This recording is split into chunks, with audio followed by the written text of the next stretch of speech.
It's not a complicated model, but the implementation of it could be complex. Schools are complicated places, complex places, and it's not easy to implement the model. But I believe if we address these barriers, as I've seen in the work that I've done with schools, if we're able to address these barriers, you start to see students really doing so much better. Why knowledge matters.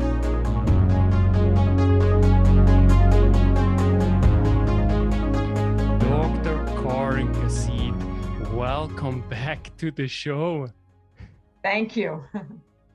It's wonderful. It's nice to be back. Wonderful, Karen. And this time you talk about response to intervention, or shortly put, RTI. What is it? So RTI, as you said, stands for response to intervention.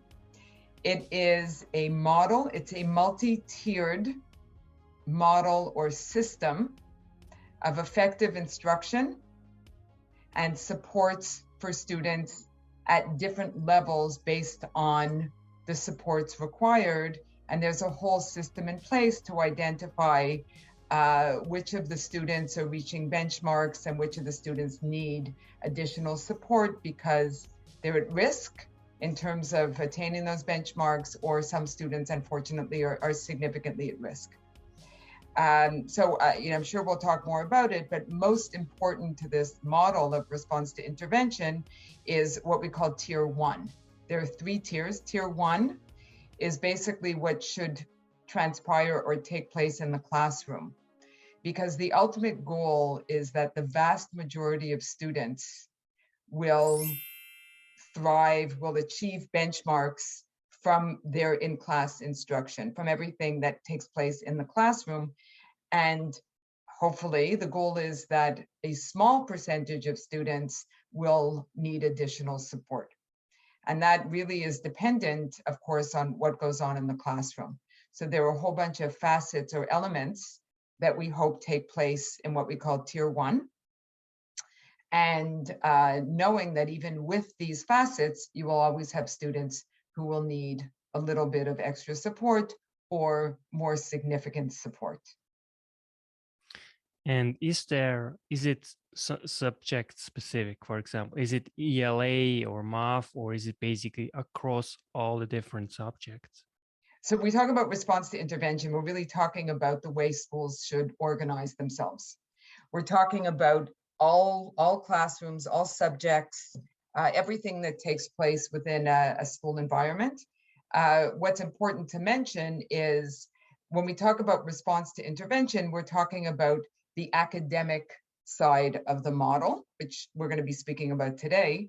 There's also a behavioral component to the model, which is called PBIS, or Positive Behavior Intervention and Supports. So when you look at both response to intervention and positive behavior intervention and supports, that entire model is typically referred to as a multi-tiered system of supports. Today, we're going to talk about, I assume, the academic side, which is response to intervention, and it involves every aspect of a child's academic performance within the school, from kindergarten up until they graduate either grade 11 or grade 12, depending on where the school is. And it's a very serious program, because also in my school, we have this program also running, and they basically meet every week. They have like these kind of session where they look at it, into it, what they're going, where the progress is. So it's very serious. So in That's your wonderful. article on your website, and we will actually show it shortly, you identify 5 misconceptions of RTI. Now, the first one, you say that it is not a program. Right. So there's a misunderstanding or a misconception in some environments that response to intervention is a thing that you do. It's a program. It takes place maybe at a certain time period during the school day. So some schools have identified a period of time during the school day, and this is, many schools have done this, it's good practice, it's just one piece of the overall model. But response to intervention it's not a program. There are many programs that you can bring into the school to make sure that response to intervention is a model that you believe in and that you practice. But response to intervention in itself is not a program. It's not a program that you put in place for a half hour, an hour during the school day. It really has to be part of everything that transpires in a school. It should be considered for every decision that is made within a school environment. You always think about, well, what is it that we need to do to make sure that every student thrives? And it's decisions about class instruction, it's decisions about reporting to parents, it's decisions about how to assess students, how to do what's called universal screening, which is assessing all students, typically 3 times a year to ensure that they're meeting benchmarks. It's how we progress monitor, it's how teachers teach, it's how teachers collaborate with one another to support students. So it really involves every aspect, and and all decisions that take place should really be made based on this belief about response to intervention. Your second misconception that you identified is basically screening data collection, and then also how to actually implement it, for the classroom teacher. Yeah. So in the blog that I write, I speak about this bottleneck. We'll call it the bottleneck. So the bottleneck that exists is there are many different elements to response to intervention, and we'll talk about the elements in tier 1. So tier 1 is what should take place within the context of the classroom, and we want to make sure, first, most important, that there's effective evidence-based teaching taking place, so that there's a lot of professional development in the school and a lot of talk and discussion and collaboration about good teaching practices. In addition to that, there's universal screening. So the universal screening, as I said, is the screening 3 times a year to ensure that students are reaching benchmarks. The earlier we identify, the easier it will be to provide supports to students initially in the classroom, and if necessary, we provide additional supports. Then for those students who are not at benchmark, we do what's called progress monitoring. So that means we intervene in the classroom at first. We provide good in-class interventions. We identify what their weak areas are, and there are different models that schools can apply using different kinds of anchor activities, lots of different strategies, but that, ways in which we provide intervention for students who are not at benchmark. And then, of course, we progress monitor to see if those interventions are in fact working. And we want to make sure that we differentiate our instruction, which is a whole area in and of itself, which you and I spoke about in one of the other sessions. The problem is that, what I've seen is a lot of schools have perfected, to a certain extent, the element of universal screening. So they've identified a universal screener, and there are many of them out there. Dibbles is one, Renaissance, AimsWeb, there are many different universal screenings. And the schools, I think many schools that have started their path towards integrating response to intervention as a model in their school have started with universal screening. So they assess all students and they identify which of the students in the classroom are at benchmark, which of the students are slightly at risk or very much at risk. So typically, although it's best when the classroom teacher does the universal screening, at times it's the resource team that goes into the class and does universal screening. The problem that I've seen in many schools, and I've worked with many schools, and I see this unfortunately far too often, they do a good job in terms of universal screening. In other words, they assess all students, and you can assess students in their English skills, their French skills, math, or you can create your own curriculum-based screener. That's a whole session of, separate to what we're going to talk about today. But unfortunately, what happens is there is a portal or some place where the universal screening scores sit, on some portal that exists in a school.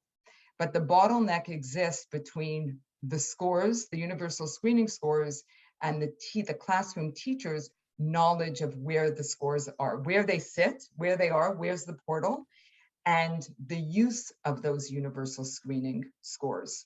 So a classroom teacher, again, it's a collaborative effort. The collaboration is critical. So classroom teachers, as many as can meet based on the logistics of a school, would meet perhaps with a resource teacher, a school psychologist, maybe the school principal, look at the scores from the universal screening that's done hopefully 3 times a year, and ask some really important questions. So they have to say, well, do we have around 80 to 85% of our students at benchmark?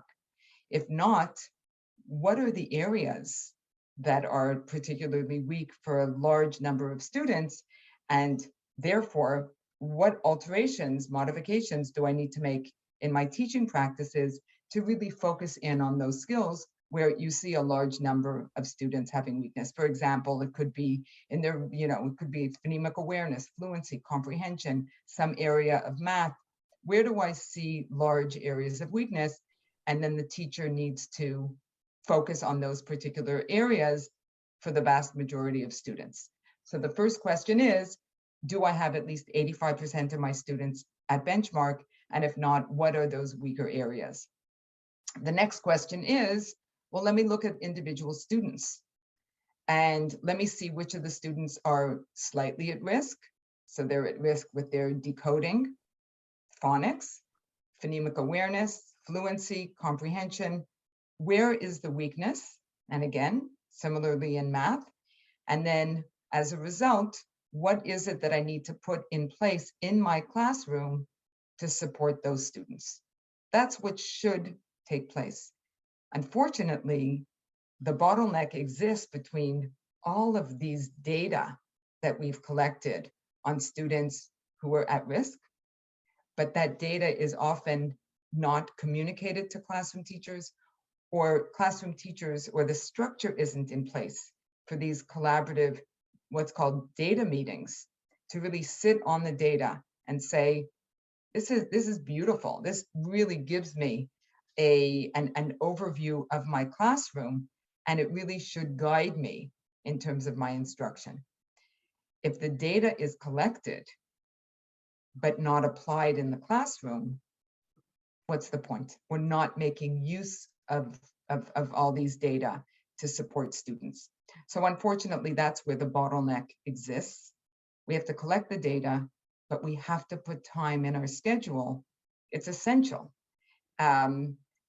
to look at the data that have been collected and to really identify what needs to happen in the classroom to support all students. Yeah, that's phenomenal, and I think it's always great to have data, but then also ultimately, you have to do something with it, and all this takes, and it's very time consuming too, obviously. Yeah, I just want to add one thing, because you mentioned time consuming, which I was going to mention. What you often hear is, of course, it does take a lot of time to create these collaborative data meetings where teachers come together, as I said, with the resource teacher, the principal at times, and look at the data and make decisions. It's time consuming, but not addressing the problems is far, far, far more time consuming. And I think that's, for me, the most important message, right? If we don't do it, it's not as if it won't, it's going to get better on its own. It won't. It will get worse because we're not addressing the students who are struggling, or the students who need enrichment, as evidenced by the universal screening. Another misconception or misunderstanding that you identify in your article is basically that the curriculum interferes somehow with RTI. Right. So I think another misunderstanding, perhaps, or another struggle, let's say, the teachers often have with response to intervention is finding the balance between teaching the curriculum. So every province, every state has standards and competencies that students need to master, We know, and especially because of COVID, we know that we have a whole bunch of students who are at risk, below benchmark.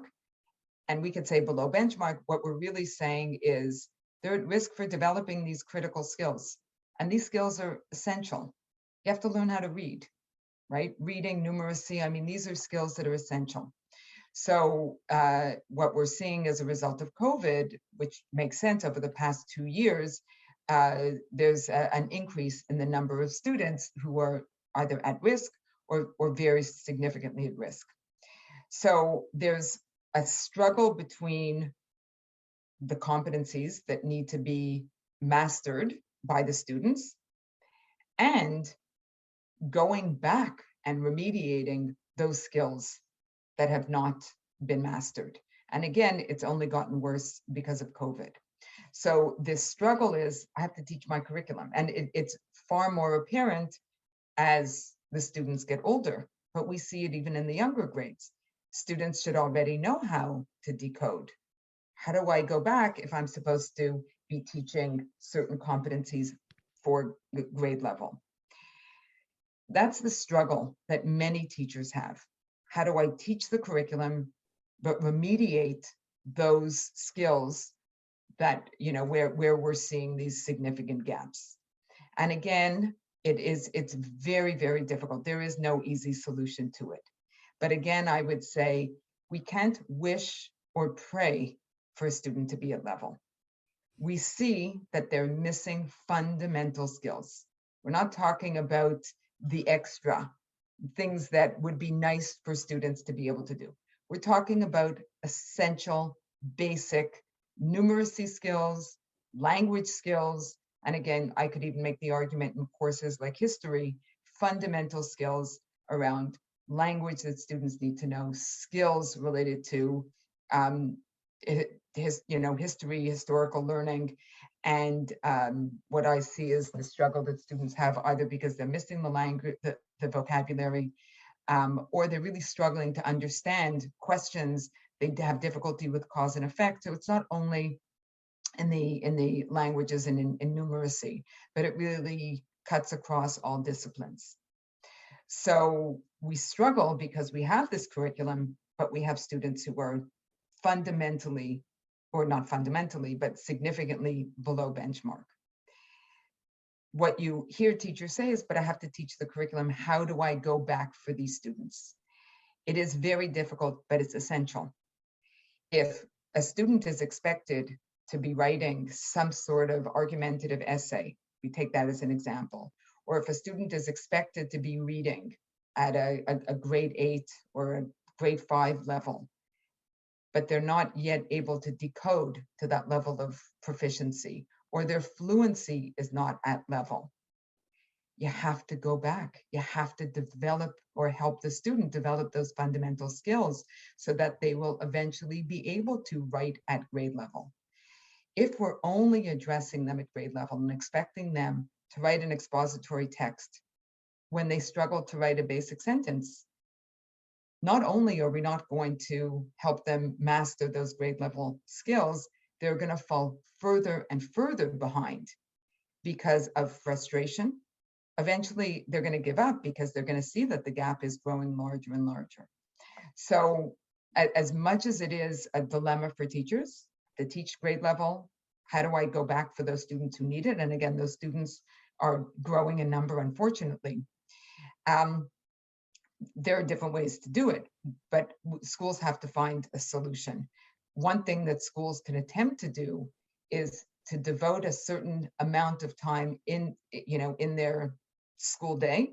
So if they have a period of 60 minutes for their, for math or for their language, English language arts or French language arts, they can sort of cut out 40 minutes to make sure that they're addressing grade level expectations. If they carve out, and I've seen schools do it really effectively, if you can carve out 20 minutes, especially now with a number of kids who are below level, 20 minutes of each class period, and differentiate. And when I say differentiate, you have a group of students who are struggling with decoding, they're going to get support for the 20 minutes every single day not a whole lot of time, but it is a significant amount of time. So the students who were struggling, I'm using literacy as an example. The students who were struggling with their decoding skills are going to work and focus specifically on that. The students who are having difficulty in the area of fluency are going to work on their fluency skills. And again, there are strategies for that as well. The students where you see a gap with their comprehension are going to work and focus specifically on comprehension. And then, of course, you're going to have students who are at level, and during the 20-minute time period, there's certainly tasks that they can work on. I always tell teachers that writing tasks at this time is good. We're giving them a challenge. We're giving them opportunities to write, again, at a more sophisticated level. So while it's difficult to teach the curriculum, but fill in those gaps for students who are at risk, there are ways of doing it. What we want to avoid doing, and I think this requires important mention. Lyon Reed made, I think, a wonderful statement about, and it's a sad statement, but it could also be a hopeful statement. Most students who start behind stay behind, unfortunately. I think that's been the experience of many teachers. And there's two things that these students need.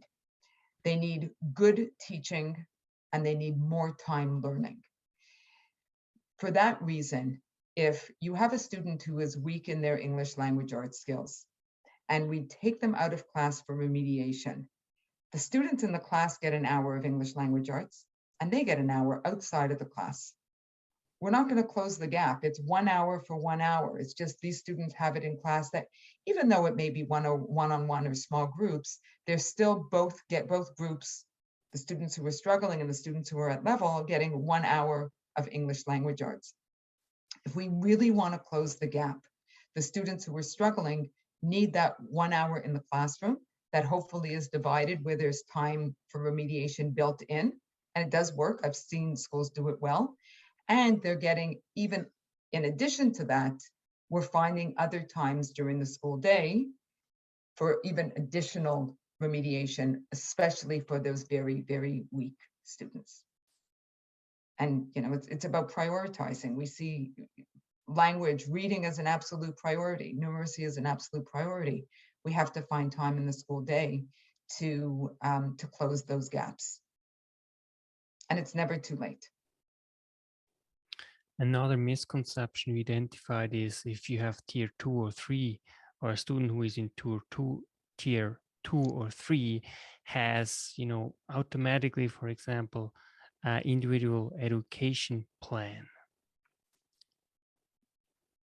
Right. So the misconception here is that in order for us, this is the misconception that in order for a student to have an IEP, an individualized education plan, first is there has to be a psychoeducational assessment, which there doesn't need to be.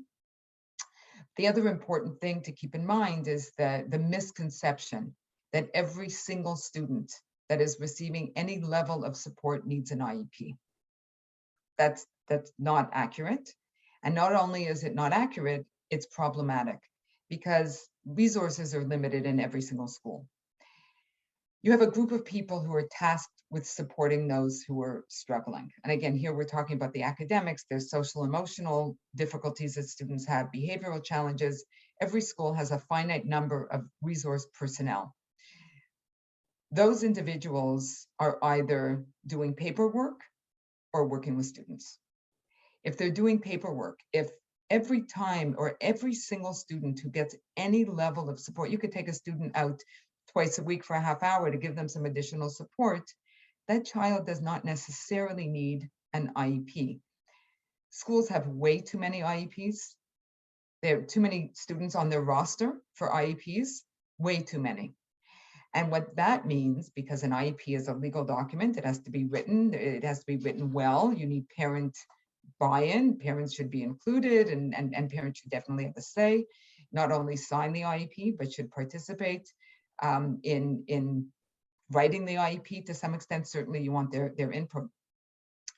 If a very large number of students have an IEP, and again, every IEP takes time to write if you're doing it well, the resource team that is tasked with actually helping kids and closing the gaps that exist will be spending the vast majority of their day, unfortunately, and their year doing paperwork, writing IEPs, updating IEPs.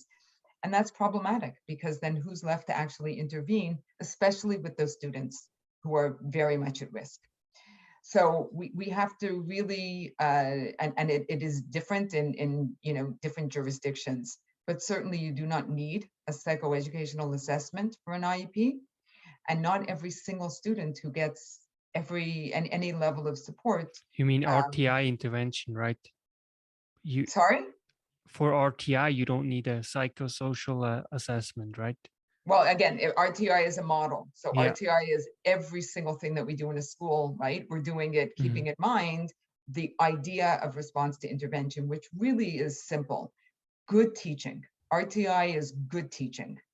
And it's identifying students who are at level, need more support, finding ways within the structure of the classroom to support those students, and identifying the students who, even though there's really good evidence-based classroom teaching, they need additional support. So the entire model, is in place. And everyone in the school, because the RTI is a school-wide model, everybody is affected or benefits from response to intervention. So certainly there could be students that we're going to take out once or twice to give them some help, maybe a student who was absent. We have to be selective with who has an IEP. Legally, some students must have an IEP. And again, I don't want to go into too many details because I know there's slight differences depending on the jurisdiction.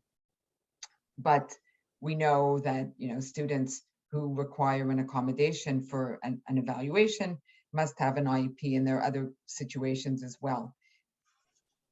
But what's most important to keep in mind is, not everyone who receives support must have an IEP, and we have to be selective, because if not, the people who are tasked with supporting students are unfortunately going to be spending their day writing IEPs, and then who's left to actually intervene?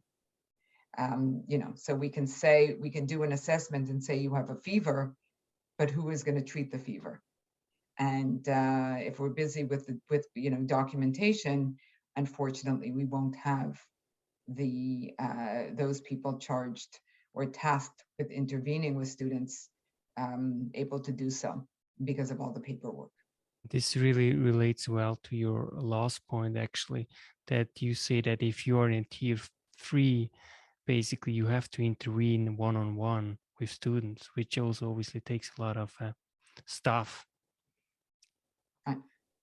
So yeah, the last challenge that I write about response to intervention that I've seen is the difficulty with students who have more significant gaps.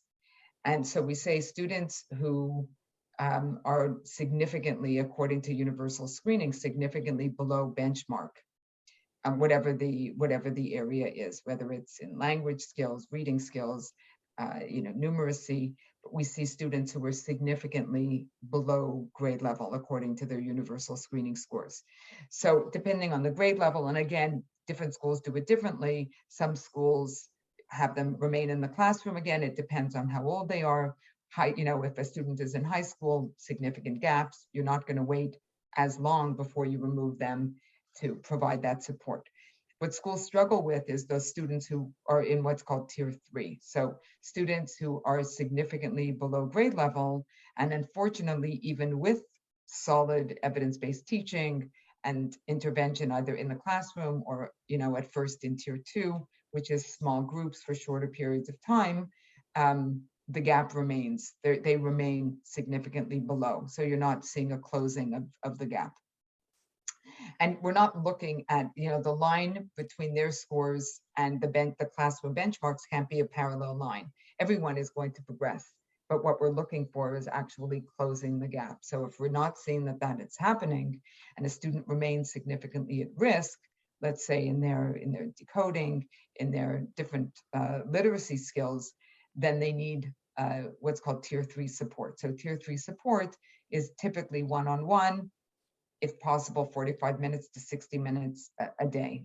So that's individualized support, and very often. It's really hard to find the time, and schools struggle to find that time to support students.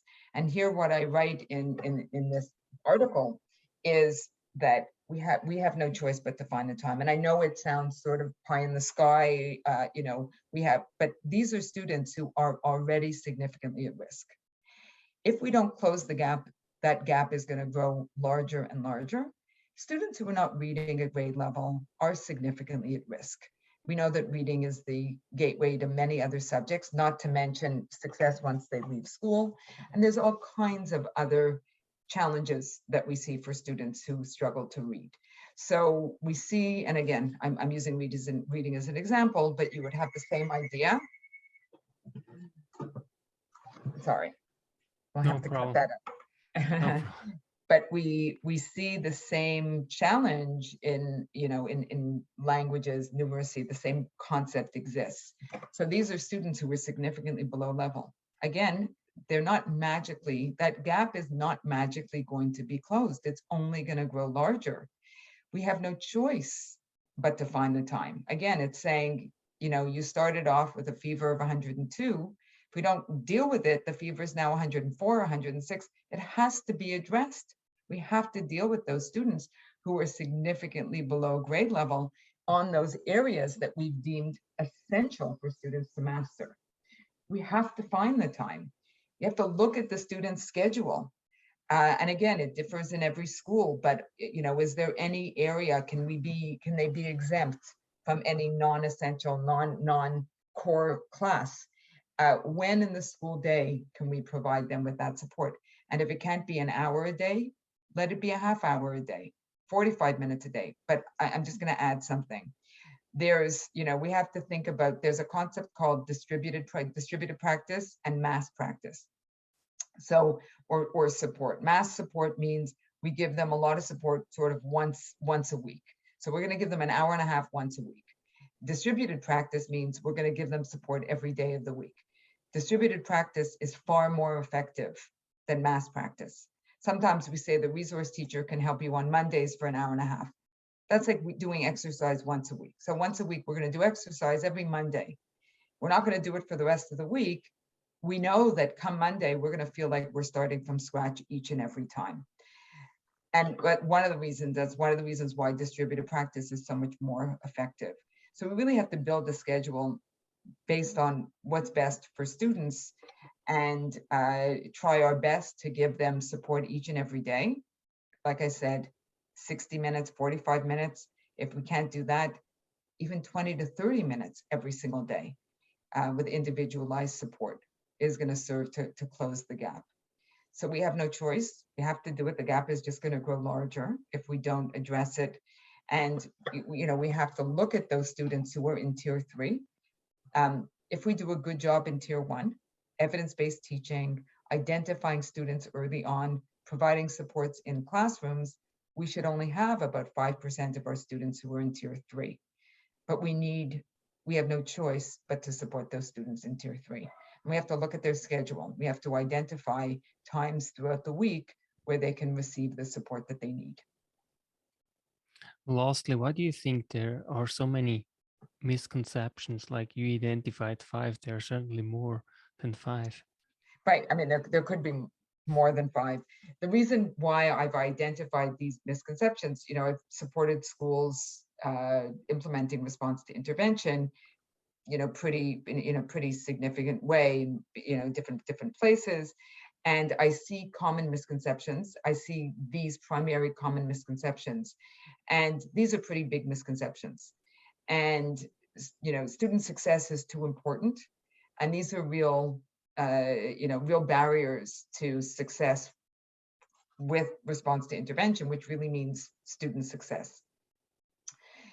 If we don't address these misconceptions, then unfortunately students are not going to be getting the kinds of supports that they need, and we're not going to be addressing the needs of those who are most at risk, and those students who are most vulnerable. They need us desperately, and we've got to figure out how to create this model so that we address these barriers. We have really good teaching.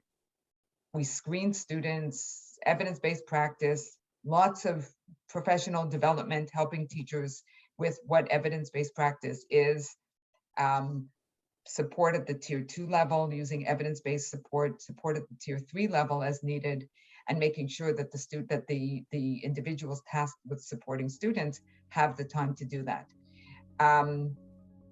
It's not a complicated model, but the implementation of it could be complex. Schools are complicated places, complex places, and it's not easy to implement the model.